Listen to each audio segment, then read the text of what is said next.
Okay. So what's the argument? The question is, did Jesus mention Muhammad? And if so, where? Yeah, he did. He did. Okay. He did for sure. All right. So I would like to see where he mentioned Muhammad. Right. So from our paradigm, he will be mentioned in his teachings. So, for example, when we find records that he preached the gospel in Galilee, so we would say that his teachings is what is mentioned in our paradigm, and this is the time that he mentioned these specific things. There's no physical manuscript or text that I can point to, but from our paradigm, this is when he mentioned these things. Okay, so Jesus preached in parables, and in these parables he would have mentioned Muhammad. Is that correct? Yeah, in a sense. So not probably not directly, but yeah, you can say. Well, the Quran says that he mentioned him directly. It says he said that Ahmed, a messenger named Ahmed, is coming after him. So you're saying the Quran got that wrong, that Jesus didn't say that? I'm saying he didn't say Muhammad because Muhammad means someone who is actively being praised. He says Ahmed will come after me. Yeah.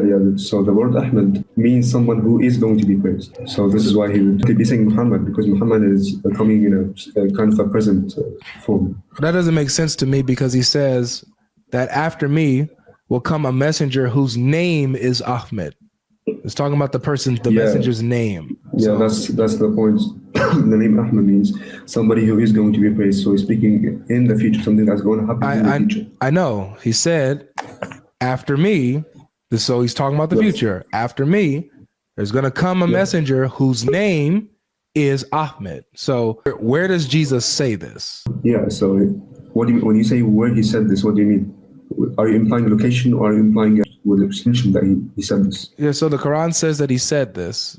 Can we verify that Jesus actually said this, or like with the source or anything? I mean, if you believe that, we believe that it comes from a prophet of God. So a prophet of God is sent by God. So anything he says is true. So if you can prove that he was a prophet of God, then whatever he says is true.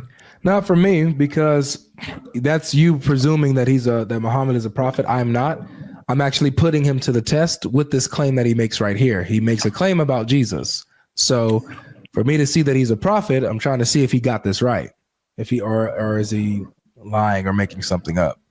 Yeah, but would you agree that if he is a prophet, then what he said by definition must be correct? Not true. Just because that he's a prophet doesn't mean that everything he says is true. Prophets make mistakes all the time. Prophets do make mistakes in actions. So when they say revelation, they don't intervene with the revelation given to them by God. Well, you're assuming that this is a revelation again. That's not my assumption. You got to prove that he got this right. Like, for example, let's say that Muhammad got everything right in the Quran, right? Let's say that the Quran got everything right except this, but it got this wrong. Would it be the word of God, and would Muhammad be a prophet if it got this one thing wrong? Yeah, so that's the question I'm asking, right? So I'm saying to you, if hypothetically, if he was a prophet, then this specific revelation must be actually a revelation from God, correct? I already answered that, brother. And you didn't answer my question that I asked. No, I'm saying you didn't answer that. You said, "Oh, he isn't a prophet." True. I did answer that. I said not necessarily, because prophets make mistakes. Not everything that comes out of a prophet's mouth is the word of God. So that's why I asked you, if the Quran got everything correct but got this one thing wrong, would the Quran still be the word of God, and would Muhammad still be a prophet? And your answer to that is? But the response which I have given and you have completely ignored is that prophets don't intervene with the revelation. Brother, respectfully, my man, I asked you a straightforward question. I answered your question. I then asked you a straightforward question, and you're dodging it for some reason. I don't know why. I'm not dodging it. Okay, so I'm giving you an opportunity, brother. An answer to my question. Listen, Ibn Hisham, I'm giving you a golden opportunity right now to be straightforward with me. Please answer the question. If the Quran got everything right, except this, chapter 61, verse 6, would the Quran be the word of God still? And would Muhammad be a prophet? Obviously not. No. Okay. So the Quran could get everything right, but if it gets this wrong, it's still not the word of God. So that's what's in question right now, is verifying this particular claim of the Quran, that Jesus said that somebody is a messenger named Ahmed coming after him. Can we verify that Jesus said this or not? Yeah, so I answered your question now. Back to my question was, would you agree that prophets do not intervene with the revelation given to them by God? They wouldn't add something to the revelation given to them by God. So it looks like this is going to be a very short conversation, man. I really want us to spend time talking, but if you're going to continue to dodge and not engage with what is being said, you're the one dodging right now. So can we verify the claim that the Quran is making here or not? Yes, we can. Thank you. So let's verify it. Where do we see Jesus actually making this claim that the Quran says he made?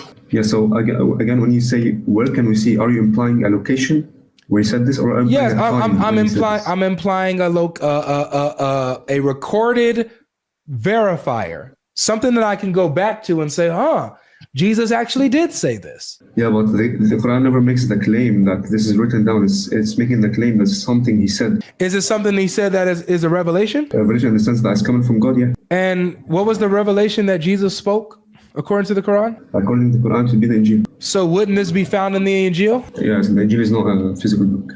Wasn't the Injil written down?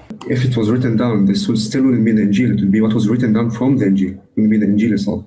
Right, so the Injil was written down, right? Yeah, but what was written, the text which is written down, whatever, if we don't know if it's written down, that's first of all, we don't know that. We do, the Quran says it. Where does it say that? Chapter 7, verse 157. Read the verse. Chapter 7, verse 157. Yeah, you can read the verse. Oh, he says, those who follow the unlettered prophet, whom they find written, maktubin, with them, into whom, in the Torah and the Gospel, the Injil. Right, so that doesn't disprove what I said, because when the Quran speaks about the Injil, it's speaking about two different senses. It can refer to what Jesus, the parables of Jesus, and also refer to what the Arabs had in the 6th century. So that doesn't mean that doesn't mean that what the Arabs had in Mecca and Medina is they fully preserved Injil, parables of Jesus, right? It just means they had. It just means the Quran uses the same semantics. It doesn't mean it's fully the same thing. So when the Quran says that they have the Injil written with them, the Quran is saying that they have something different than what the Injil was when Jesus preached it? No, I'm saying the Quran never says that they had the full preserved. The Quran doesn't believe that the Injil, meaning what Mecca and Medina, is the fully authoritative, preserved thing. Is it a revelation from God? Is it a revelation from God that they have with them?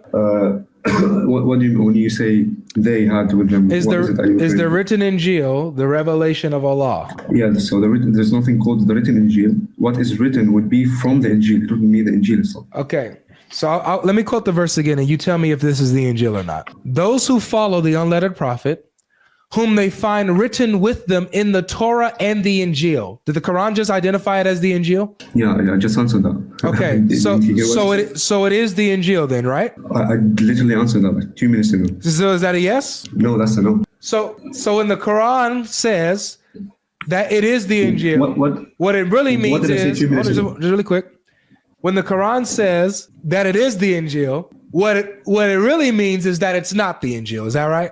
It means the opposite of what it says. Yeah, so when you brought up that verse, what did I respond to that 2 minutes ago? Y'all hate the Quran. When you brought up the verse, what did I say? Why do y'all hate y'all's book so much, bro? Can you repeat what I said? Why do you hate it? 2 minutes ago. Just 2 minutes ago. Why do you hate the Quran? And I responded. Ibn Asham, why do you hate the Quran? you brought up the verse and I responded 2 minutes ago. What did I say? Why do you hate the Quran? Just tell me why you hate the Quran, dude. Oh, come on. You can't even repeat what I said, can you? Why do you hate the Quran? That's all I want to know. You can't repeat what I said, can you? Why do you hate the Quran? Can you repeat what you said? Yeah. Can you repeat what you said and demonstrate how it's consistent with what you just said just now? Okay, so I'm gonna be generous and just explain that to you. Yeah, be generous. Be generous. Okay. Yeah, that's fine. So Islam orders us to do charity anyway. So the Injil would be referring to not just the parables of Jesus, okay? It will also be referring to what the Arabs had in the 6th century in Mecca and Medina. Now that doesn't mean that what the Arabs had in Mecca and Medina is the full preserved and complete parables of Jesus that are authoritative and preserved.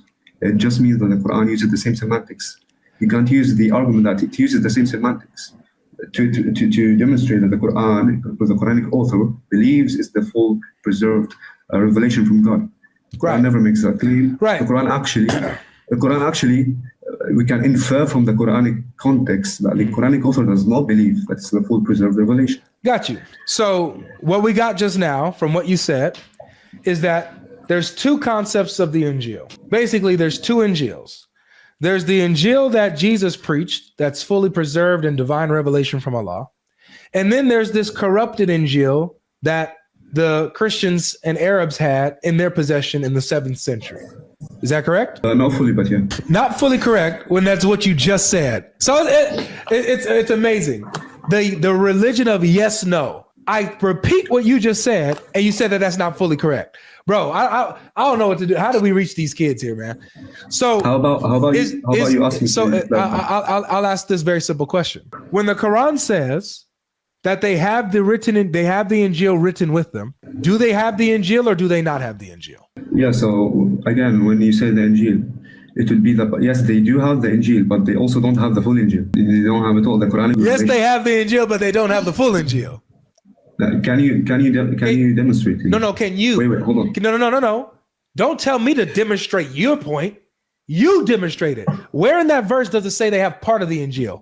Show me. No, because you're making a positive claim. Don't make me. Saying, you just made the positive claim. What are you talking about? Let me speak. Okay. No. Stop wasting my time. Am I allowed to speak here? You can speak by proving the point that you just made. Where does it say in the verse that they don't have the full Injil with them? They only have part of the Injil with them. Yeah, so we can infer from the Quranic context that the Quranic author does not believe it's the full preserved Injil. We can infer. Does the text say that, bro? What do you say? Does the text say that? Yeah, yes, it does. Okay, so show me in chapter 7, verse 157, where it says that those who follow the unlettered prophet, whom they find written in partially of the Injil, in part of the Injil they have with them. Show me where it says that in that verse. Okay, so if I demonstrate to you that the Quranic author does not believe it's preserved. Show me where it says that in that verse, please. My challenge is very simple of what you said. Yeah, so we need a little clarifier here. So my clarifier would be, would you agree that if I prove to you or demonstrate that the Quranic author does not believe what the Arabs had in the 6th century in Mecca and Medina is not preserved? Okay, with that answer you. That answers me. Get off the stage, man. Y'all hate y'all's book. You hate it. You guys hate the Quran.